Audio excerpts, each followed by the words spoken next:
Salut, salut! Dans cette capsule, je présente le mot-clé this, qui veut dire ceci ou moi-même. En fait, c'est un objet qui va utiliser this pour référer à lui-même. Ce qui peut paraître peut-être un peu bizarre au début, mais on n'en est pas à la première bizarrerie, right, avec la programmation orientée objet. Donc, en guise d'exemple, j'ai fait une petite classe ici très très très simple. C'est une classe qui contient une variable, une valeur.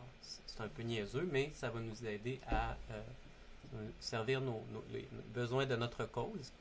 Et pour le moment, j'ai pas tout défini, mais on va rentrer dedans, on va commencer à définir les choses. Donc, vous voyez que j'ai fait un constructeur ici qui va prendre une valeur et mon but, c'est d'initialiser, ok, constructeur qui initialise à une valeur de départ.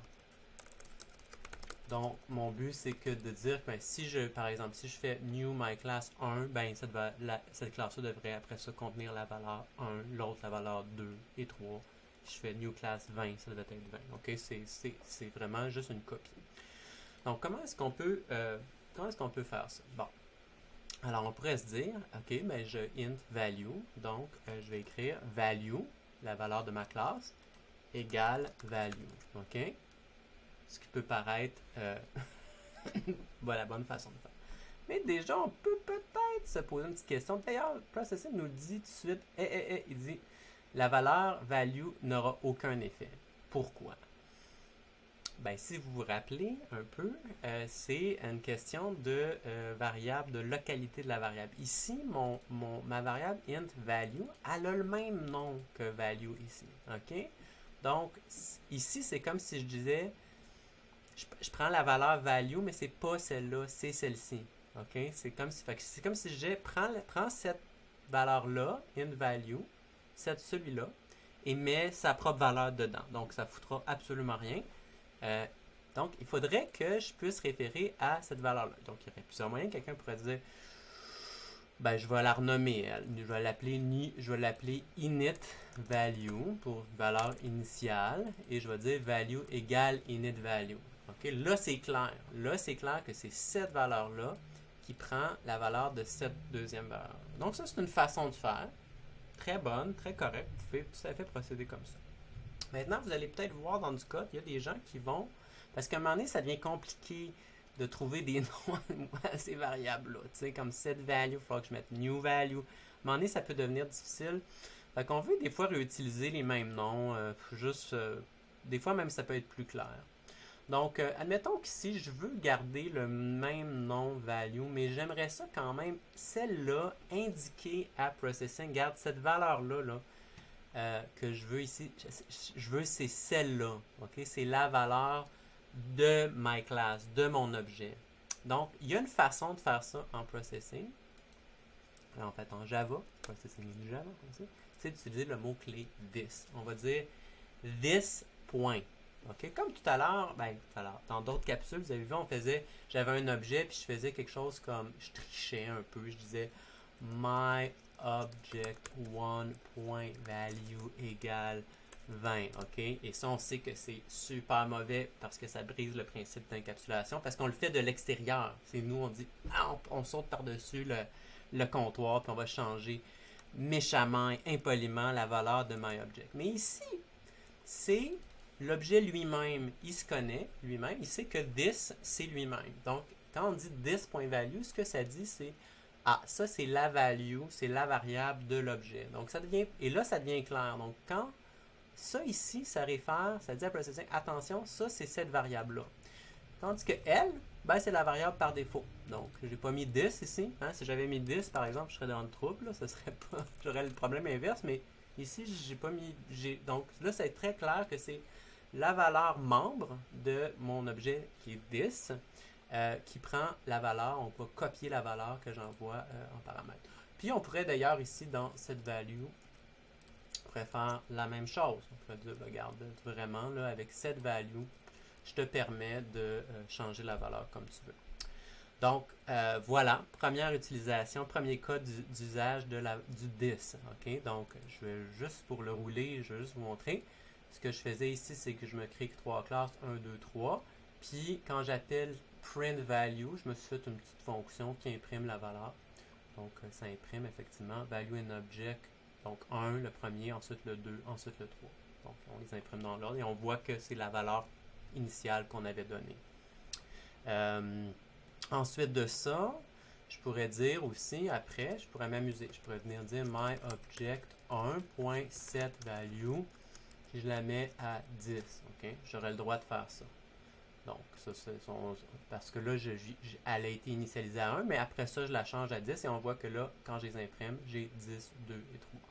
Bon, on va commencer à s'amuser avec différentes choses. Donc, ça, c'est comme la première. Donc, on sait, donc, this, c'est l'objet lui-même. Donc, si c'est l'objet lui-même, ben, c'est quoi le type de cet objet-là? C'est un myClass, right? C'est un objet de type myClass. Donc, qu'est-ce qu'on peut faire? Je me suis fait une fonction ici pour une fonction de copie, okay? Juste pour vous montrer un cas de figure. Donc, ici, je me suis fait une fonction de copie qui me permet de dire, ça copie ma valeur, la valeur de l'objet lui-même, dans l'autre objet. Donc, on dit object.setValue. Donc, je passe un autre objet en paramètre et je vais modifier sa valeur en la mettant à la valeur de this.value. OK? Ou autrement dit, dans ce cas-ci, value, c'est. Ici, je peux utiliser value parce que c'est très clair. Si j'avais un paramètre ici, int value, ça ne marcherait pas. Mais ici, c'est très clair que value, vu qu'il n'y a pas d'autres paramètres, ben, ça va toujours à la variable la plus locale. Donc, c'est bien la value de l'objet lui-même. Donc, ici, ben ça, ce que ça fait, c'est que je passe un objet en paramètre et j'ai dit de changer la valeur. Donc, donc, qu'est-ce que je peux faire avec ça? OK, d'abord, je peux dire, je pourrais dire, par exemple, une fois que j'ai mis mon objet à 10, je pourrais me dire myObject2.copy2, ou plutôt, je pourrais dire myObject1 copy to myObject2. Hein? Je pourrais dire, prends mon objet 1, copie-les dans l'objet 2. Donc, à ce moment-là, qu'est-ce qu'on pourrait s'attendre à voir? Hein? C'est quand je reroule, ben, on voit que j'ai 10, 10 et 3. Donc, j'ai seté ma valeur de 1 à 10. Ensuite, j'ai copié dans l'objet 2. Et ici, l'objet 2, tout simplement, pourquoi ça copie? C'est que j'ai dit objet 2.setValue à ma valeur. Donc, je ne sais pas si vous me suivez, je vais essayer de faire peut-être un petit dessin là, de ce qui s'est passé ici. Ici, dans le fond, j'ai mon objet ici 1, on va dire, mon objet 2 et mon objet 3. Et ils ont chacun à l'intérieur une petite boîte là, qui contient une value. OK. Cette valeur-là, tiens, je vais zoomer pour qu'on voit c'est quoi qu'il y a dedans. Donc, d'abord, au moment de la création,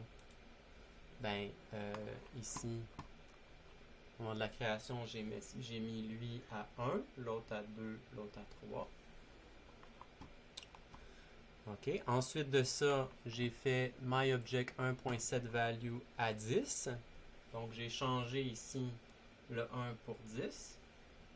Et finalement, en dernier lieu, ce que je fais, j'ai fait myObject1.copy2 vers l'objet 2. Donc, j'ai passé l'objet 2. J'ai dit, objet 1, prends l'objet 2 et copie ta valeur dedans. Comment je copie la valeur? J'ai dit l'objet ici, ce qui est l'objet 2, set value avec la valeur de l'objet 1. OK? Donc, ce qui va se passer à ce moment-là, c'est que l'objet 2, je vais faire un copy to.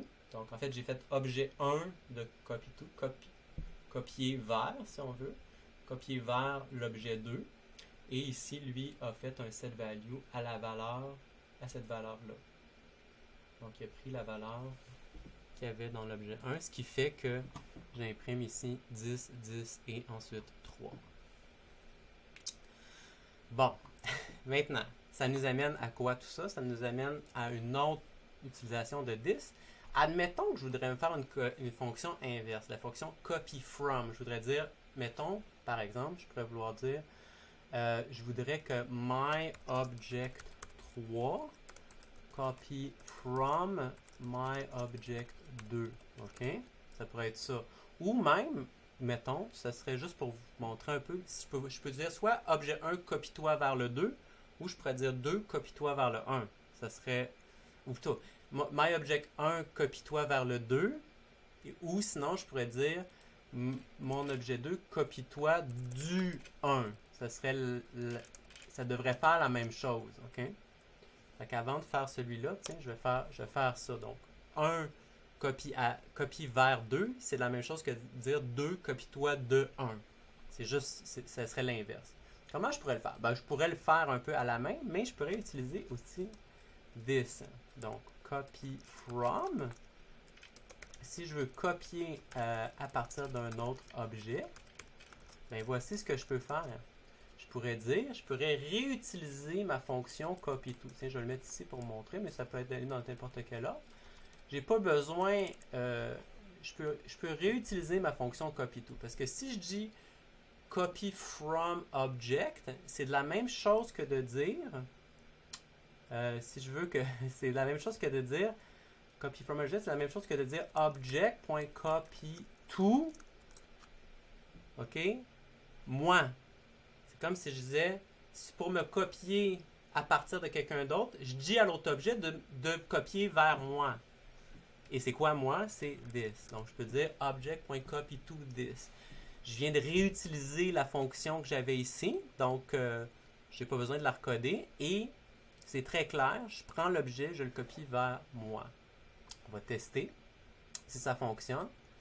Et on a effectivement la même chose. Donc, 10, 10, 3. Qu'est-ce qui s'est passé? Bien, en réalité, quand j'ai fait ici,